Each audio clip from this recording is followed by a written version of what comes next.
Set number 44 पर बात करेंगे आज हम लोग। टॉपिक हमारा जो चला आ रहा है मॉडर्न हिस्ट्री का, उसी को आगे कंटिन्यू रखना है।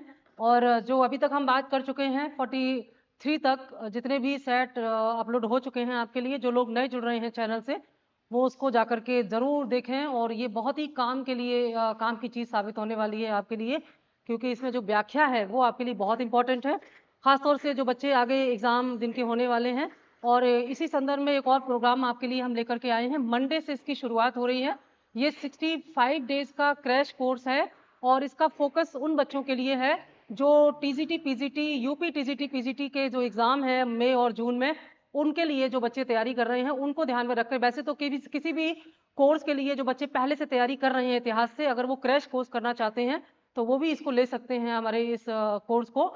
तो केवल 499 रुपीज़ में, 499 रुपये में ये कोर्स आपके लिए रखा गया है।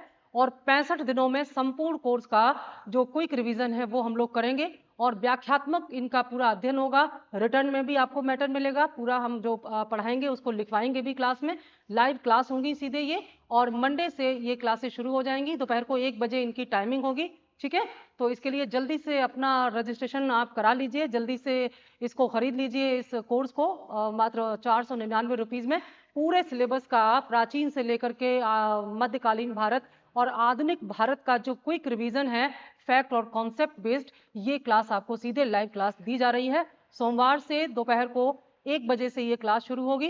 तो जो लोग अभी इससे नहीं जुड़े हैं फटाफट इससे जुड़ जाइए। कई सारे लोग ऑलरेडी जुड़ चुके हैं, तो क्योंकि समय कम है और उसमें पूरे 65 दिन का फायदा आपको मिल सके। हालांकि जो लोग 1-2 दिन के बाद जुड़ेंगे उनको जो पुराना मैटर है उसकी रिकॉर्डिंग भी मिल जाएगी, लेकिन जितनी जल्दी हो सके आप इससे जुड़ जाएं और इसका लाभ उठाएं। और चलते हैं आज के सेट नंबर 44 पर। सेट नंबर 44 का पहला क्वेश्चन जो हमारे सामने है, सेट नंबर 44 का पहला क्वेश्चन जो है, देख लेते हैं इसमें क्या है, क्या आंसर होगा इसका। क्वेश्चन है, निम्नलिखित में से कौन सा शब्द 18वीं शताब्दी में कृषि व्यवस्था के साथ संबंध किया जाता है जिसका अर्थ एक ऐसे अनुबंध, अनुबंध का मतलब होता है कॉन्ट्रैक्ट, अनुबंध से था जिसमें राजस्व संग्रहण, संग्रहण मतलब कलेक्शन, राजस्व संग्रहण का अधिकार अधिकतम बोली दाता को दिया जाता था। क्वेश्चन पूछा जा रहा है, बहुत अच्छे से क्वेश्चन को पढ़ेंगे, समझेंगे, उसके बाद ऑप्शन को देखेंगे। जल्दबाजी में बिल्कुल भी क्वेश्चन गलत ना हो, इस बात का ध्यान रखाएंगे। ऑप्शन ए है पट्टा, बी कौल, सी ताशकी और डी इजारा। पूछा क्या गया है, पूछा गया है कि 18वीं शताब्दी में वो कौन सी व्यवस्था थी जिसके द्वारा जो है ठेके पर टैक्स वसूल करने की जिम्मेदारी दी जाती थी। यानी कि ठेका दिया जाता था, और ठेका किसको दिया जाता था, जो ज्यादा बोली लगाता था उसको ठेका दिया जाता था, और उसके द्वारा, उस ठेकेदार के द्वारा जनता से टैक्स वसूल करके जो भी उसमें उनका तय होता था वो एक हिस्सा दे दिया जाता था। किसको, वो सरकार को दे दिया जाता था या राजा को दे दिया जाता था। तो इनमें से कौन सा वो शब्द है जो उससे संबंधित है, तो इसमें सही आंसर होगा डी इजारा। और इसी इजारा के आधार पर जमींदारी व्यवस्था को इजारेदारी व्यवस्था भी कहा गया है, क्योंकि उसमें भी जमींदारों को ठेका दिया जाता था टैक्स वसूलने करने का। लेकिन ये जो इजारा शब्द है ये भारत में पहले से चला आ रहा था, और इसमें जो मध्यकालीन भारत आप देखेंगे ठेके पर टैक्स वसूल करने की जो यहाँ व्यवस्था थी, शाहजहां ने इसका बहुत ज्यादा प्रयोग किया है। शाहजहां ने ठेके पर टैक्स वसूल करने के लिए बोली लगाई, और बोली के आधार पर कई प्रकार की होती थी इसमें, जैसे जो खेत में अगर फसल खड़ी हो उस समय ठेका लिया जाए, यानी कि अलग अलग प्रकार से अलग अलग समय पर जो बोली लगाई जाती थी, और जो सबसे ज्यादा बोली लगाता था टैक्स के लिए उसी को ये ठेका दिया जाता था। तो इजारेदारी या ठेकेदारी व्यवस्था के अंतर्गत इसका आंसर डी हो जाएगा। अगला प्रश्न है, इनमें से किस वर्ष बंगाल में दासों के निर्यात पर रोक लगा दी गई थी। ठीक है, 2 प्रश्न यहां से बनते हैं। वो कौन सी तारीख है जिसके द्वारा बंगाल में दास प्रथा पर रोक, दास के निर्यात पर रोक लगाई गई, और अंतिम रूप से किस तारीख को, किस वर्ष भारत में दास प्रथा को समाप्त कर दिया गया था, दास प्रथा को प्रतिबंधित कर दिया गया था। एक प्रश्न ये यहां से बनता है। तो option A 1764, option B 1789, option C 1858 और ऑप्शन डी 1868। तो यहाँ पर राइट आंसर होगा बी 1789, यानी कि यह वो वर्ष था जब बंगाल में दासों को निर्यात पर, बंगाल से दासों के निर्यात पर रोक लगा दी गई। दास प्रथा भारत में आरंभ से ही प्रचलन में देखी गई है। और दास प्रथा के संदर्भ में अलग अलग इतिहासकारों ने, जो विदेशी यात्री हैं, उन्होंने अपने अपने मत यहाँ दिए हैं। यहाँ पर जो दास प्रथा की बात जहाँ तक हम करते हैं तो बहुत सारे इतिहासकार ऐसे हैं जो भारत में दास प्रथा होने की बात करते हैं। काफी जो विदेशी ट्रैवलर्स हैं वो कहते हैं भारत में दास प्रथा नहीं थी। तो यहाँ पर हम देखते हैं स्पष्ट रूप से जो दास प्रथा के साक्ष्य हैं वो मौर्य काल से दिखाई पड़ते हैं, लेकिन जो इतिहासकार हैं वे मानते हैं कि किसी न किसी रूप में दास प्रथा आरंभ से ही भारतीय समाज का हिस्सा बनी रही। लेकिन भारत में दासों की स्थिति उतनी बुरी नहीं थी, इसलिए यहाँ पर दासों को पहचानना और ये कहना कि ये दास होंगे ये मुश्किल था। जबकि हम दूसरे देशों में देखते हैं वहां दासों की स्थिति बहुत ज्यादा खराब होती थी, लेकिन भारत में दास इस प्रकार से नहीं थी। मध्यकालीन भारत में हम देखते हैं ना तो दास युग, दास वंश दिखाई पड़ता है, गुलाम वंश। गुलाम का मतलब ही होता है दास, तो वहां गुलाम वंश की शुरुआत होती है। और गुलाम वंश के जो कुतुबुद्दीन ऐबक है, इल्तुतमिश है, ये सब गुलाम वंश के ही शासक थे। तो वहां पर दासों को खरीदने और बेचने की जो प्रथा थी आरंभ से चली आ रही थी। भारत में भी ये प्रथा थी। दासों के निर्यात से संबंधित पश्चिमी तट पर एक महत्वपूर्ण बंदरगाह भृगुकच्छ जो था प्राचीन भारत में, वो काफी ज्यादा फेमस था। लेकिन बंगाल में इस प्रथा को रोक लगा दी गई थी, समाप्त कर दिया गया था 1789 ईस्वी में। और इसी समय हमें यह भी जान लेना चाहिए कि भारत में, संपूर्ण भारत में ये प्रथा कब रोक दी गई थी, कब इसको समाप्त किया गया था। तो वो समय था 1823 ईस्वी, ठीक 1833, ठीक है 1833 ब्रिटिश भारत में, ब्रिटिश भारत यानी कि संपूर्ण भारत में, ब्रिटिश भारत में ये जो 1833 ईस्वी है इसमें दास प्रथा को समाप्त कर दिया गया था, दास प्रथा को समाप्त कर दिया गया था। लेकिन बंगाल के संदर्भ में जब ये पूछा जाएगा कि बंगाल से इस दासों के निर्यात को कब रोका गया तो वो 1789 हो जाएगा, ठीक है। ये बहुत पूछा जाता है ये वाला प्रश्न, ये तारीख जरूर नोट कर लीजिएगा। आगे बढ़ते हैं। आर्थिक रूप से 19वीं शताब्दी में भारत पर अंग्रेजी शासन का एक परिणाम क्या था, यानी कि जब भारत में अंग्रेजों ने अपनी आर्थिक नीतियां लागू की या अंग्रेजों ने अपनी राजस्व टैक्स संबंधी नीतियां लागू की तो भारत पर उसका क्या प्रभाव पड़ा, आर्थिक रूप से क्या प्रभाव पड़ा, कब, 19वीं शताब्दी में। कई बार हमने आपको बताया है ये जो प्रश्न आते हैं जिसमें जैसे 17वीं शताब्दी, 18वीं शताब्दी, 19वीं, तो कई बार तो बच्चे ये कंफ्यूज हो जाते हैं कि 19वीं शताब्दी की शुरुआत कहां से करें, 1901 से करें या 1801 से करें। तो हम बीच बीच में आपको बताते जाते हैं। 19वीं शताब्दी का मतलब क्या है, 1801 से लेकर के 1900 ईस्वी तक। ये जो 1801 से लेकर के 1900 ईस्वी तक का जो समय होगा इसको हम कहेंगे 19वीं शताब्दी। और 1901 के बाद जो समय शुरू होगा उसको हम कहेंगे 20वीं शताब्दी। इस समय हम किस में हैं, 2025 में। तो कौन सी शताब्दी चल रही है, 21वीं शताब्दी चल रही है। ये 21वीं शताब्दी पूरी होगी जाकर के कब, 2099 में, ठीक है। तो तब तक हम तो रहेंगे नहीं, तो आप लोग जल्दी से हमारे जब तक हम हैं फायदा उठा लीजिए। तो मंडे को दोपहर 1 बजे से आपके लिए क्रैश कोर्स शुरू किया जा रहा है, तो जल्दी से अपनी सीट पक्की करनी है। और यकीन मानिए आप जब वो क्लास करेंगे तो आपको लगेगा कि आपका डिसीजन बहुत सही था। टू दी पॉइंट फैक्ट पर, कॉन्सेप्ट पर हम बात करेंगे, पूरा सिलेबस का कंक्लूजन आपको बताएंगे। और ये आपके लिए बेहद, और क्योंकि रिकॉर्डिंग भी आपके पास होगी तो आप उसको बार बार रिवाइज कर सकते हो और दूसरे एग्जाम में भी इसका फायदा उठा सकते हैं। तो जल्दी से कोर्स को खरीदिए, जल्दी से उसको परचेज कीजिए ताकि ज्यादा से ज्यादा लोग इसमें एक साथ शुरू कर सके, क्योंकि बहुत लिमिटेड टाइम है, मात्र 65 डेज में ही ये क्लास कंप्लीट हो जाएगी। और मैक्सिमम इसको हम 10 मई तक ले जाएंगे, 10 मई तक ये क्लास हमारी कंप्लीट हो जाएगी, जो टारगेट क्लास होगी यूपी टीजीटी और पीजीटी के लिए, जो परीक्षा 2025 की मई और जून में होनी है, प्रस्तावित है, ठीक है। तो चलते हैं इस प्रश्न के उत्तर को देखते हैं। ऑप्शन क्या है, आर्थिक रूप से 19वीं शताब्दी में भारत पर अंग्रेजी शासन का इनमें से कौन सा एक परिणाम था, 4 में से, ठीक है। ए, भारतीय हस्तशिल्पों के निर्यात में वृद्धि हुई। बी, भारतीयों के स्वामित्व वाले कारखानों की संख्या में वृद्धि हुई। सी, भारतीय कृषि का वाणिज्यीकरण हुआ। और डी, नगरीय जनसंख्या में तीव्र वृद्धि हुई। अब बताइए ये प्रश्न आपके लिए कितना कठिन हो गया है। वैसे तो बड़ा सरल लग रहा है, कठिन इसलिए है क्योंकि कॉन्सेप्ट बेस्ड है। अब आपको अगर इन शब्दों का अर्थ नहीं पता तो ये प्रश्न आप पक्का गलत कर देंगे, लेकिन इसका सही आंसर होगा भारतीय कृषि का वाणिज्यीकरण, ये वाला इसका परिणाम था। अब आपको यही नहीं पता कि भारतीय कृषि के वाणिज्यीकरण का मतलब क्या होता है, जब तक आपको ये नहीं पता होगा कि वाणिज्यीकरण का मतलब क्या होता है, तब तक आप ये जान ही नहीं पाएंगे कि ये वाला पॉइंट इसका आंसर है। इसीलिए हम देखते हैं फैक्ट वाले क्वेश्चन फिर भी ठीक हो जाते हैं, कॉन्सेप्ट वाले प्रश्न बच्चों के बहुत गलत होते हैं। तो इतिहास को आप कंपैरेटिव स्टडी कीजिए, कॉन्सेप्चुअल स्टडी कीजिए, फिर देखिए कितना आनंद आता है, आपके प्रश्न गलत नहीं होंगे। ठीक है, अब यहां पर आपको ये जानना है, आंसर तो हमने बता दिया ये है, पर ये आंसर क्यों है इसके पीछे थोड़ी बात कर लेते हैं। देखिए वाणिज्यीकरण का मतलब क्या होता है, वाणिज्यीकरण का मतलब होता है कि जब वो भी किसका वाणिज्यीकरण हो रहा है, कृषि का। आज वर्तमान भारत में कृषि का वाणिज्यीकरण भारत के किसानों के हित में है, भारत की अर्थव्यवस्था के हित में है। लेकिन ब्रिटिश कालीन भारत जो था उस समय कृषि के वाणिज्यीकरण का लाभ ना तो भारतीय अर्थव्यवस्था को मिल रहा था, ना तो भारत के किसानों को मिल रहा था, बल्कि इसका लाभ किसको मिल रहा था, इसका लाभ मिल रहा था ब्रिटेन की अर्थव्यवस्था को, ब्रिटेन में बढ़ते हुए जो औद्योगिक क्रांति थी, औद्योगिकरण था उसको। तो क्या होता है कृषि का वाणिज्यीकरण, तो जब आप कृषि को देखेंगे तो दो प्रकार की फसलें होती हैं। ठीक है, दो प्रकार की फसलें होती हैं, एक होती हैं खाद्य फसलें, है ना, खाद्य फसलें होती हैं जैसे कि गेहूं, चावल, दाल आदि, जिनका हम उत्पादन करते हैं अपने भरण पोषण के लिए। उद्देश्य क्या होता है इनका, भरण पोषण। ठीक है, ये खाद्य फसलें होती हैं। दूसरी फसलें क्या होती हैं, नगदी फसलें या नकदी फसलें।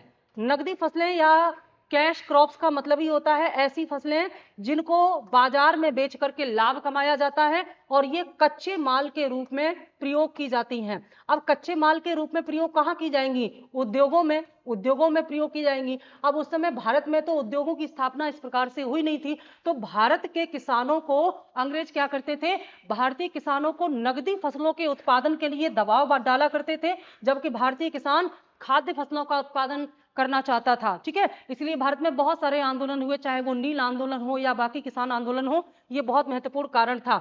अब किसान गेहूं उगाना चाहता है, चावल उगाना चाहता है, लेकिन उस पर दबाव डाल करके उसको कपास उगवाने की प्रयास किया जा रहा है, उस पर जूट उगाने का दबाव डाला जा रहा है, चाय और कॉफी जैसी नगदी फसलों का उत्पादन कराया जा रहा है, ताकि ये अंग्रेज क्या कर सकें, यहां से इसको ले जा करके ब्रिटेन के उद्योगों में इनसे बना हुआ माल वापस भारत में ला सके।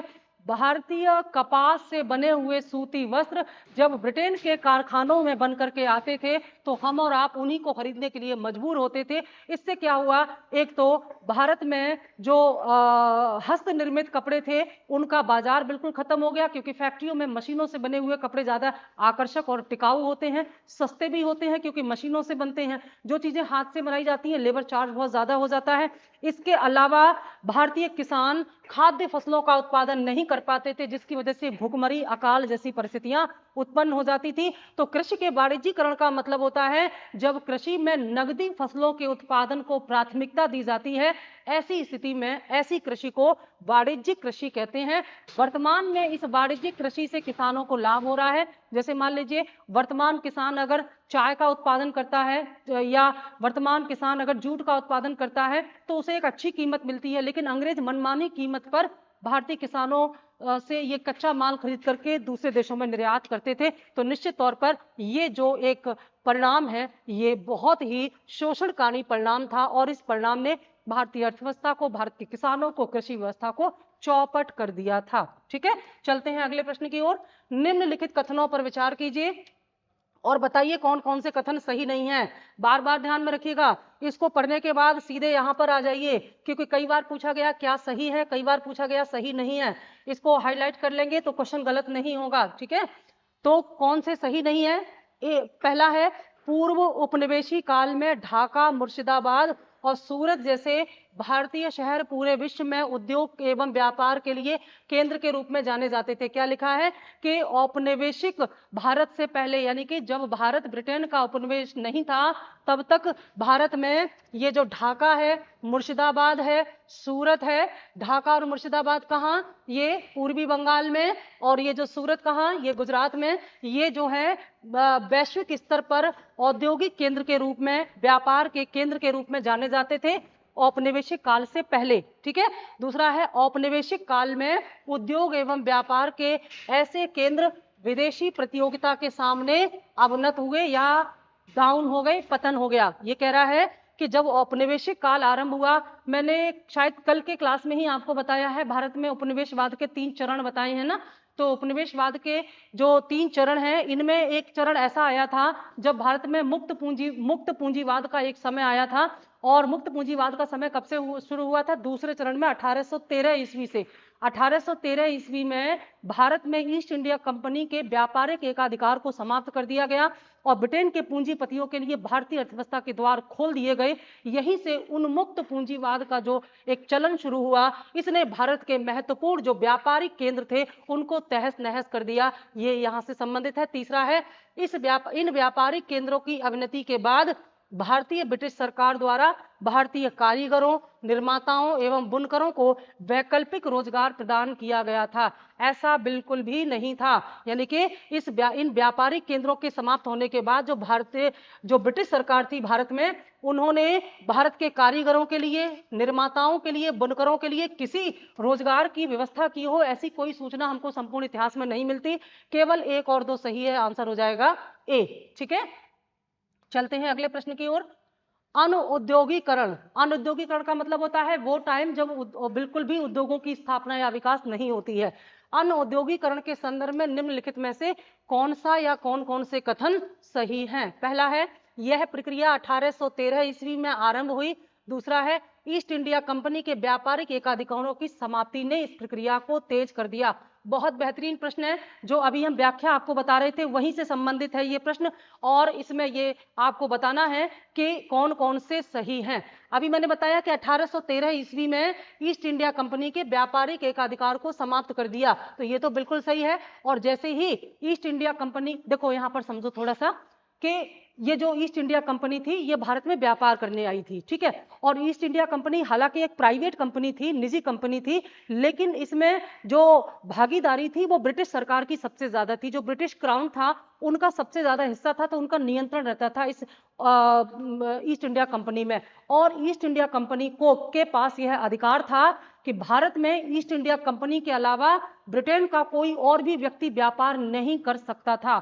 मात्र ईस्ट इंडिया कंपनी ही एक ऐसी संस्था थी जो ब्रिटेन की तरफ से भारत में व्यापार करने का अधिकार पत्र उसको मिला हुआ था। तो इसका मतलब है बहुत सारे और भी ब्रिटिश पूंजीपति होंगे जो भारत में व्यापार करना चाहते होंगे, पर वो नहीं कर सकते थे। कब तक? बिफोर 1930, 1830 तक, 1813 ईस्वी तक। लेकिन 1813 ईस्वी में क्या किया गया कि ईस्ट इंडिया कंपनी के भारत में व्यापारिक एकाधिकार को समाप्त कर दिया गया, और इसके समाप्त होते ही तमाम ब्रिटिश पूंजीपतियों को भारत में व्यापार करने की छूट मिल गई। और जब ये मिला तो हम कह सकते हैं कि पहले तो ईस्ट इंडिया कंपनी ही लूटती थी, अब तमाम लुटेरों के आने के लिए भारत की अर्थव्यवस्था के दरवाजे खोल दिए गए। मुक्त पूंजीवाद का ये जो समय था यह भारत के अनुऔद्योगिकरण का समय था। अब तो कोई प्रश्न ही नहीं उठता था कि भारत में भारतीय वस्तुओं की कोई बिक्री हो सके, क्योंकि तमाम ब्रिटिश पूंजीपतियों ने भारतीय अर्थव्यवस्था को कैप्चर कर लिया, भारत के बाजारों को, भारत की कृषि को अपने उद्योगों के हिसाब से अपनी मुट्ठी में दबा लिया। इसलिए यहां पर दोनों कथन सही हैं, आंसर हो जाएगा सी। ठीक है, अगला प्रश्न है, 1881 ईस्वी में पारित प्रथम इंडियन फैक्ट्री एक्ट, भारतीय कारखाना अधिनियम के बारे में निम्नलिखित में से कौन सा या कौन कौन से कथन सही हैं? 1881 में क्या हुआ था? भारत का प्रथम इंडियन फैक्ट्री एक्ट पारित किया गया था। तो इससे संबंधित कौन कौन से कथन यहाँ पर सही है ये आपको बताना है। पहला है, यह अधिनियम मुख्य रूप से बाल मजदूर की समस्या से संबंधित है। दूसरा है, इस अधिनियम में यह स्पष्ट किया गया है कि 7 वर्ष से 12 वर्ष तक की आयु के बालक प्रतिदिन 9 घंटे से अधिक काम नहीं करेंगे। और ये दोनों कथन इसमें सही है। देखो वैसे तो ये फैक्ट्री अधिनियम ये मालूम पड़ता है कि भारत की भलाई के लिए किया गया है, भारत में बाल मजदूर की समस्या को समाप्त करने के लिए किया गया है, लेकिन तत्कालीन समय में ब्रिटिश सरकार का जो उद्देश्य था, वास्तव में वो उद्देश्य ये था कि भारत में क्योंकि श्रम की अधिकता थी और श्रम की अधिकता होने के कारण कम लागत में वस्तुएं तैयार हो जाती थी, लेकिन ब्रिटेन चाहता था कि भारत की वस्तुओं के लिए बिल्कुल भी कोई भी बाजार, कोई भी डिमांड ना हो। तो इस प्रकार के अधिनियम के द्वारा एक प्रकार से उन्होंने फैक्ट्री में सुधार लाने के लिए बाल मजदूरों के फेवर में काम किया। तो दूसरी तरफ उनको फायदा ये हो गया, एक तरफ तो ये फायदा हो गया कि बाल मजदूरों को सुरक्षा प्रदान होने से भारतीय जनता को लगा ये हमारे हितैषी हैं, दूसरा ये हुआ कि इसकी वजह से भारत में जो मिल मालिक थे, जहां पर मजदूर काम करते थे, उनको अब मजदूरों से काम कराना महंगा हो गया, क्योंकि उनको अब इन कानून का पालन करना अनिवार्य कर दिया गया।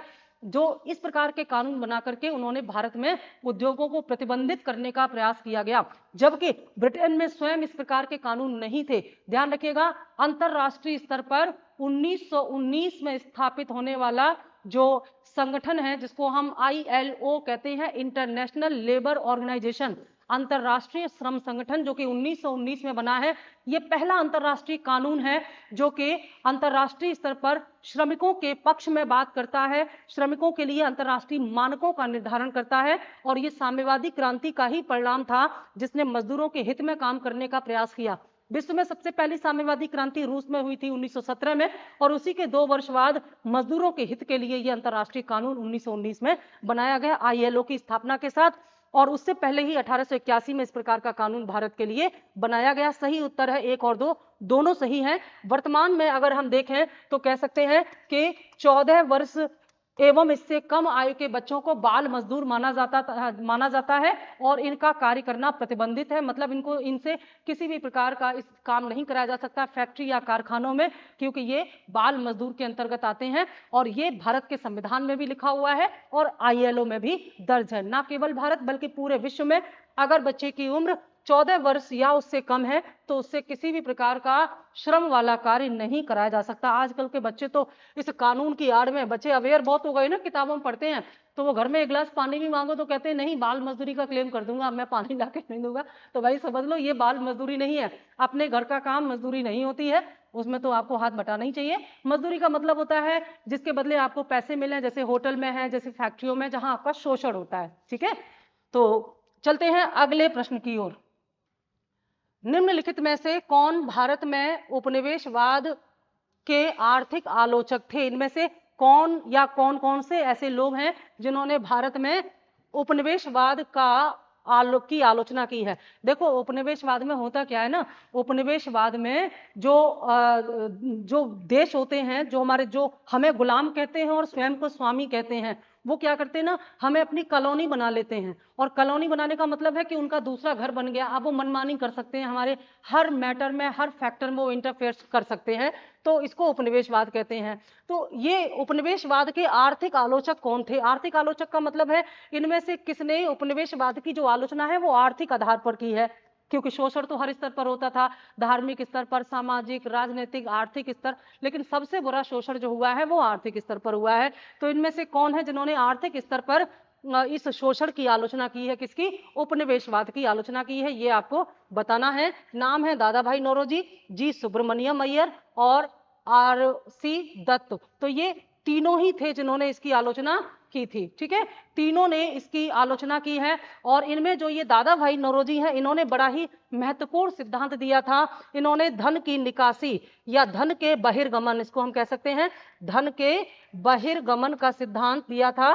बहिर्गमन, जिसको हम ड्रेन ऑफ वेल्थ के नाम से भी जानते हैं। तो धन के बहिर्गमन के सिद्धांत के द्वारा इन्होंने बताया था कि कैसे भारत का धन ब्रिटिश नीतियों के कारण भारत से बाहर जाता है, और जिसे भारत का गृह व्यय बता दिया जाता है, होम चार्जेस बता दिए जाते हैं। आगे होम चार्जेस से प्रश्न आएगा।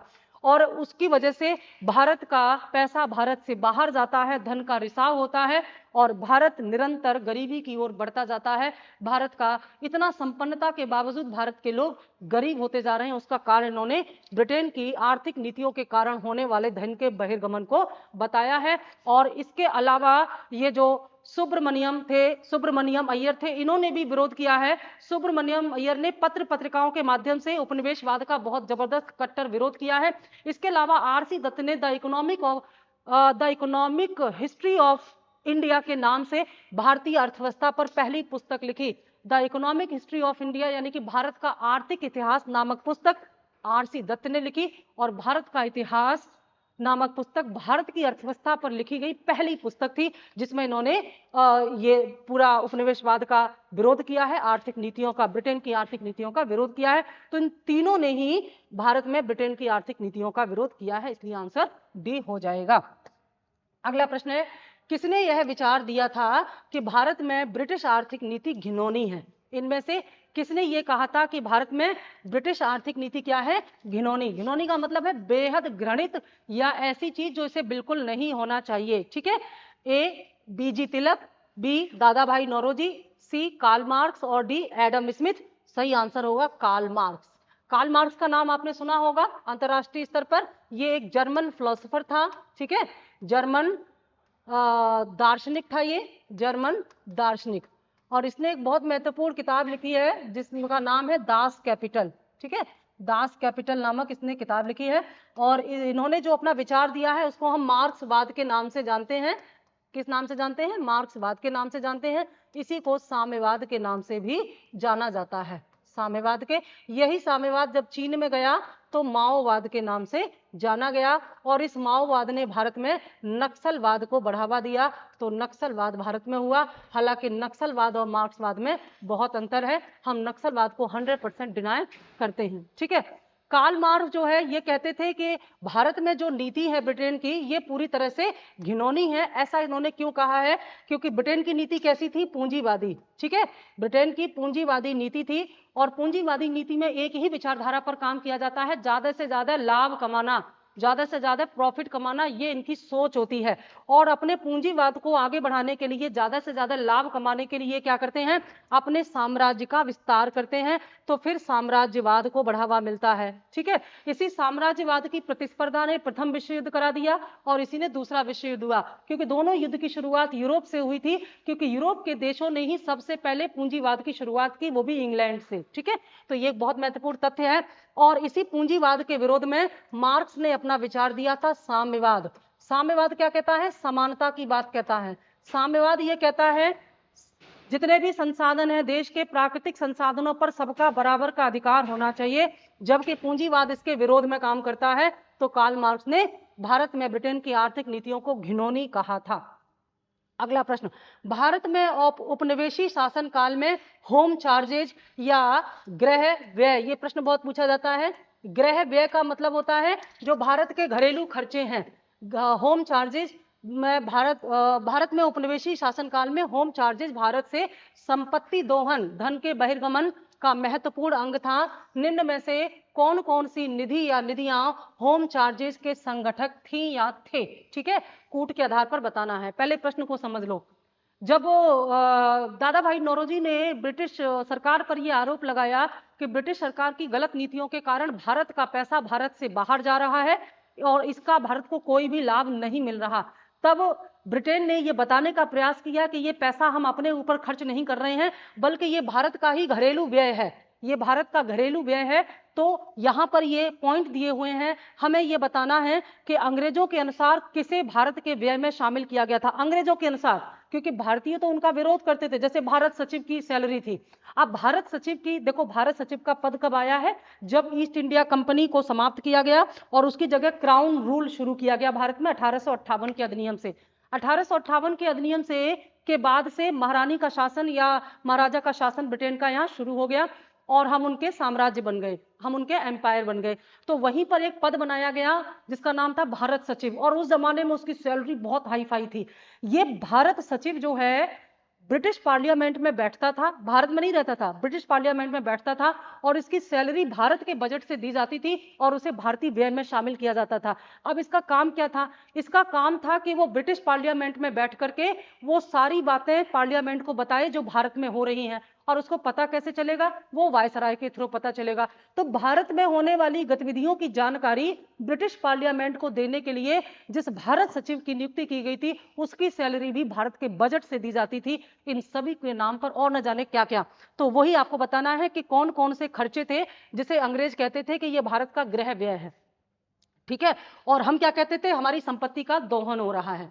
तो पहला था लंदन में इंडिया ऑफिस के भरण पोषण के लिए प्रयोग में लाई जाने वाली निधि। ठीक है, इंडिया ऑफिस बना दिया गया और इस इंडिया ऑफिस का काम था इंडिया का पूरा एम्पायर मैनेज करना, क्योंकि उन्होंने हमें अपना एम्पायर बना लिया ना, तो यहाँ की देखभाल के लिए वहां एक ऑफिस खोल दी जो सीधे भारत के प्रशासन से कनेक्ट रहती थी। दूसरा, भारत में कार्यरत अंग्रेज कर्मचारियों के वेतन तथा पेंशन देने के लिए प्रयोग में लाई जाने वाली निधि। अब भारत में ये जो अंग्रेज हैं, कर्मचारी हैं, चाहे वे अधिकारी हैं, चाहे वो प्रशासनिक अधिकारी हैं, सेना है, कमांडर हैं, इन सबके जो वेतन थे, जो पेंशन थी, उस पर जो पैसा खर्च होता था वह भी हमारी गृह व्यय में शामिल था। भारत के बाहर हुए युद्धों को लड़ने में अंग्रेजों द्वारा प्रयोग में लाई जाने वाली निधि, आप जब देख रहे होंगे तो आपको लग रहा होगा भैया इनमें से हमारा खर्चा तो कोई नहीं है, ये जो भी हो रहा है ब्रिटेन अपने लिए कर रहा है, तो हमारा खर्चा क्या है इसमें, किसे आप भारत का खर्चा कहेंगे। लेकिन आपको आश्चर्य होगा जान करके कि ब्रिटेन ने इन सभी खर्चों को भारत का खर्च बताया और इन पर होने वाले व्यय को होम चार्जेस का नाम दिया गया। जैसे जो इंडिया हाउस का पूरा खर्चा था ये भारत के बजट से दिया जाता था, भारत में काम करने वाले अंग्रेज कर्मचारियों के वेतन भत्ते पेंशन भारत के बजट से जाते थे। और भारत के सबसे इंटरेस्टिंग पॉइंट तो ये है कि अब जो सोचो आप कि ब्रिटेन चीन के साथ अफीम युद्ध कर रहा है, हमारा क्या लेना देना, भारत की जनता का इस अफीम युद्ध से क्या लेना देना, लेकिन उसमें जो खर्च हो रहा है हमारे बजट से जा रहा है, ठीक है। इसके अलावा बर्मा के साथ युद्ध हो रहा है, हमें क्या लेना देना, खर्चा हमारे से। बड़ी मतलब एक लूट थी जो भारत में की गई है, और इतना लूटने के बाद भी आज हम यहाँ हैं, तो हमें लगता है ये बड़े गर्व की बात है कि इतना लूटने के बाद भी भारत आज भी अपने पैरों पर खड़ा है और निरंतर आगे बढ़ रहा है। तो ये तीनों ही भारत के होम चार्जेस में आते थे अकॉर्डिंग टू ब्रिटिश गवर्नमेंट। अगला प्रश्न है, भारत के इतिहास के संदर्भ में निम्नलिखित युग्मों पर विचार कीजिए और बताइए कौन कौन से युग्म सम्मिलित हैं, ठीक है। इसके बाद हम सीधे यहाँ आते हैं, आपको पता होना, आप भी ऐसी तरह से आदत डालिए, आदत जैसी डालेंगे वैसी पड़ जाएगी, और ये अच्छी आदत है, इससे आपके क्वेश्चन गलत नहीं होंगे। तो क्या आपको बताना है कि इनमें से कौन कौन से सही हैं, बताना है।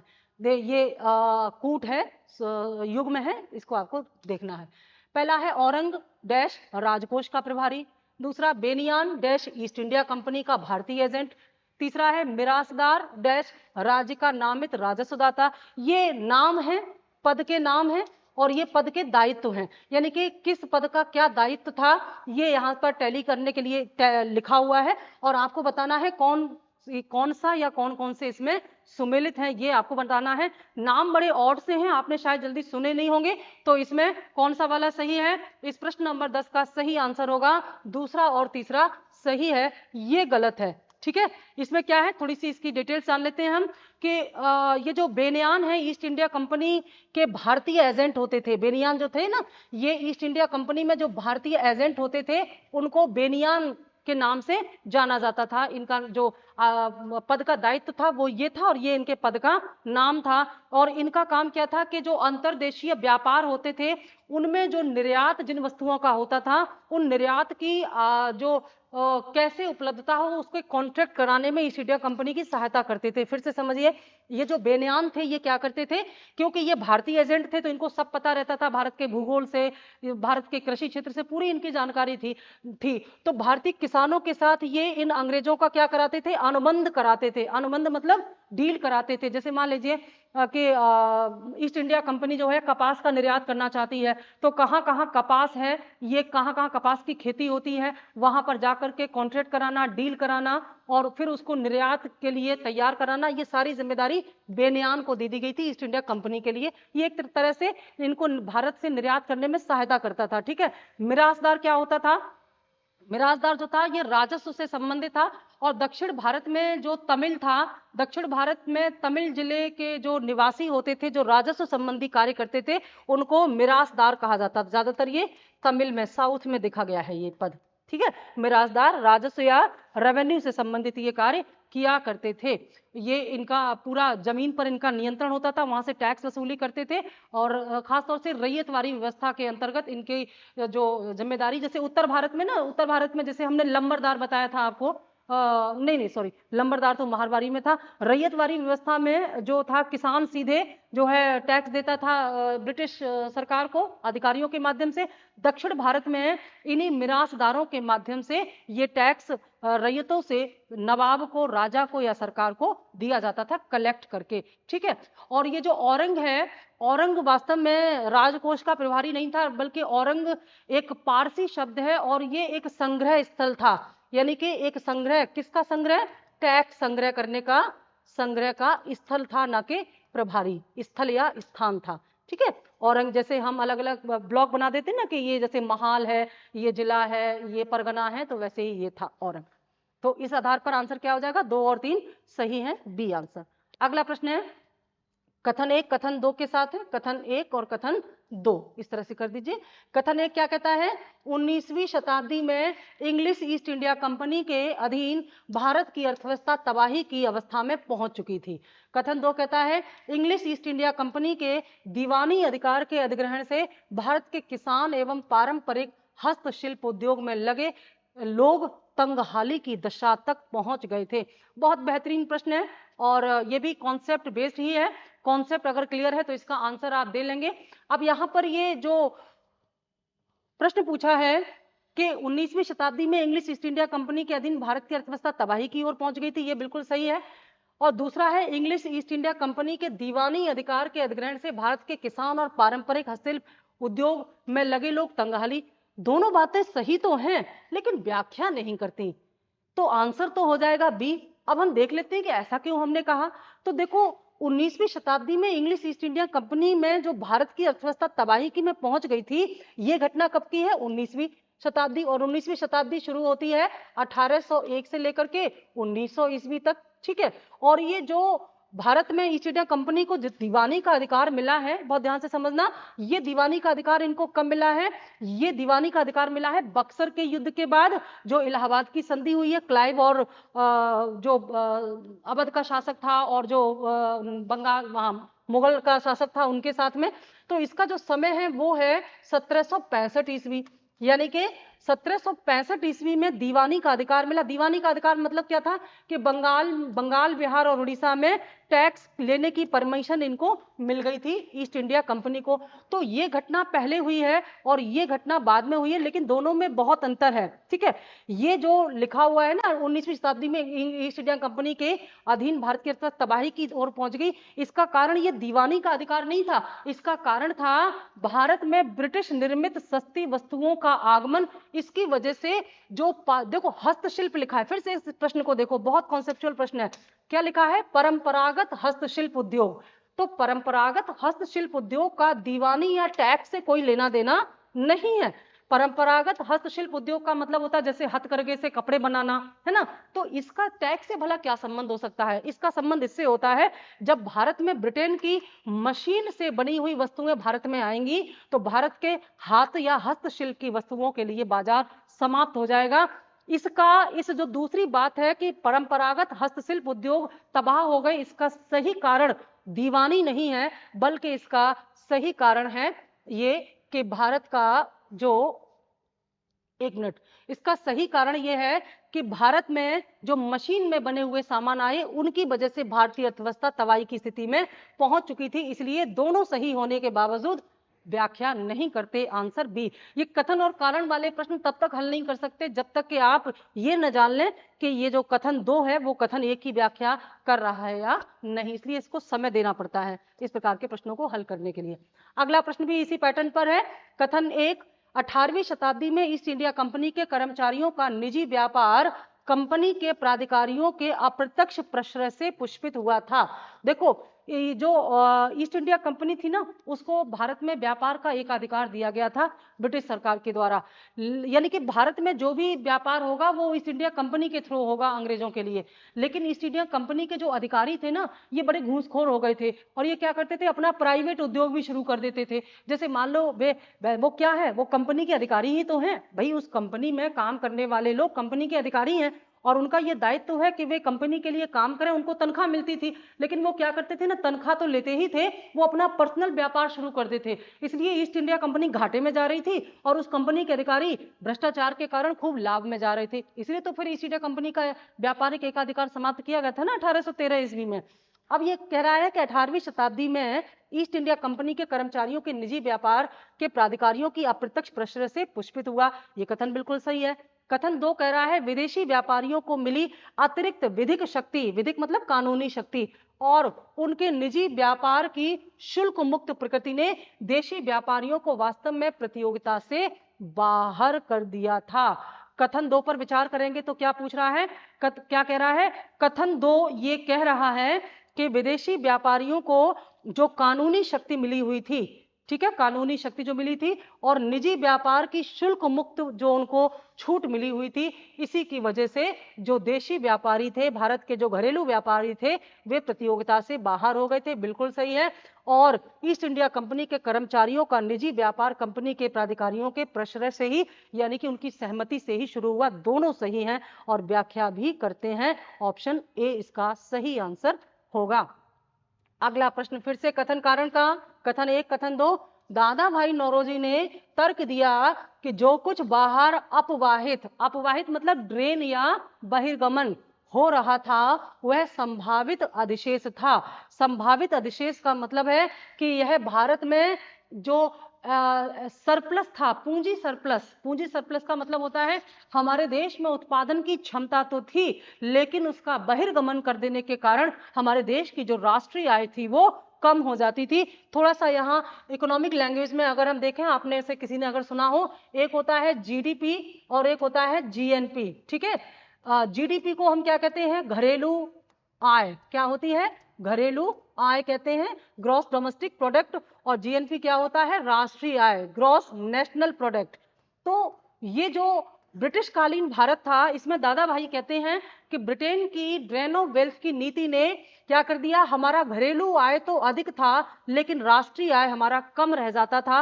और घरेलू और राष्ट्रीय आय के बीच में अंतर किसका होता है? इसके बीच में अंतर होता है शुद्ध विदेशी आय का। अगर शुद्ध विदेशी आय आपकी माइनस में है तो आपकी घरेलू आय ज्यादा होने के बाद भी आपकी राष्ट्रीय आय कम रह जाएगी। ऐसा ही कुछ हाल हो रहा था। तो ये कहते थे दादा भाई कि जो संभावित, यानी कि हमारे पास पूंजी अधिशेष भी था, जो यदि भारत में ही निवेश किया जाता तो भारत में अधिक आर्थिक विकास हो सकता। बहुत बढ़िया बात कही थी दादा भाई ने, बिल्कुल सही कथन है। दादा भाई कहते हैं कि भारत में मान लो 100 रुपए उत्पादन की क्षमता है तो मात्र 20 रुपए ही बचे हैं, 80 रुपए चले गए ब्रिटेन में।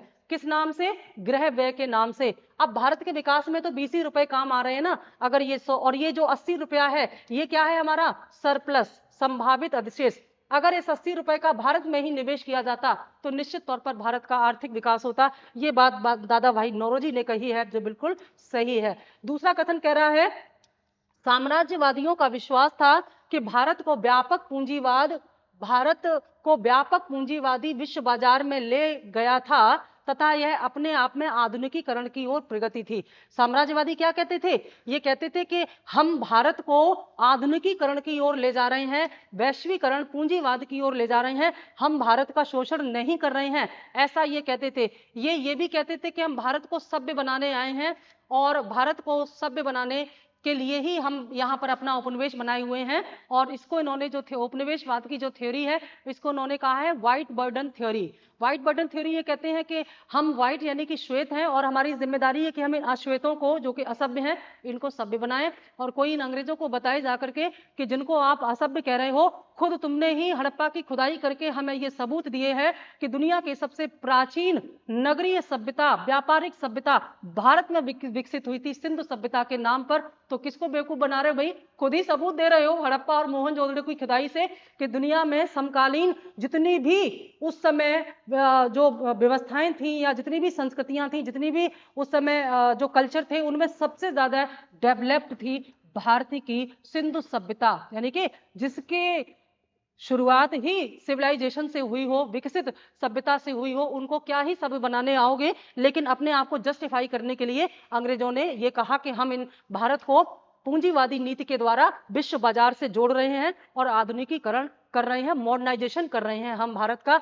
दोनों कथन सही तो है, लेकिन दोनों कथनों का आपस में कोई व्याख्यात्मक संबंध नहीं है, इसलिए आंसर बी हो जाएगा। ठीक है, अगला प्रश्न है, निम्नलिखित कथनों पर विचार कीजिए तथा उनके नीचे दिए गए कूट से सही उत्तर का चयन कीजिए। ठीक है, कथन है, ब्रिटिश काल में सामान्यतया भारत का व्यापार संतुलन अनुकूल था और कारण है धन की निकासी का स्वरूप अप्रतिफलित निर्यात था।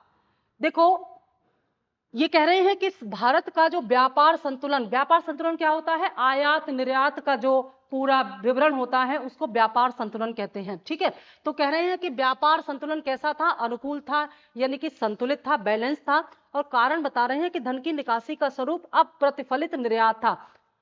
जो भारत देख जनरली क्या होता है, आज हमारे देश से अगर निर्यात होता है तो हमारे देश में विदेशी पूंजी आती है, लेकिन यहाँ क्या होता था, निर्यात भी होता था। कैसे निर्यात होता है, जैसे कपास का निर्यात हो रहा है, जैसे जूट का निर्यात हो रहा है, चाय का निर्यात, कॉफी का निर्यात हो रहा है, तो विदेशी पूंजी आनी चाहिए, पर नहीं हो रही है, नहीं आ रही है। क्यों नहीं आ रही है? क्योंकि ये अंग्रेज क्या करते थे ना, भारत से वसूले गए टैक्स के पैसे से ही भारतीय किसानों से बेहद सस्ते मूल्य पर वह सामान खरीद लेते थे, खेतों का कच्चा माल, फिर उसको ब्रिटेन में ले जा करके उससे मशीनों से सामान बनता था, फिर उसको भारत में ला करके बेचते थे।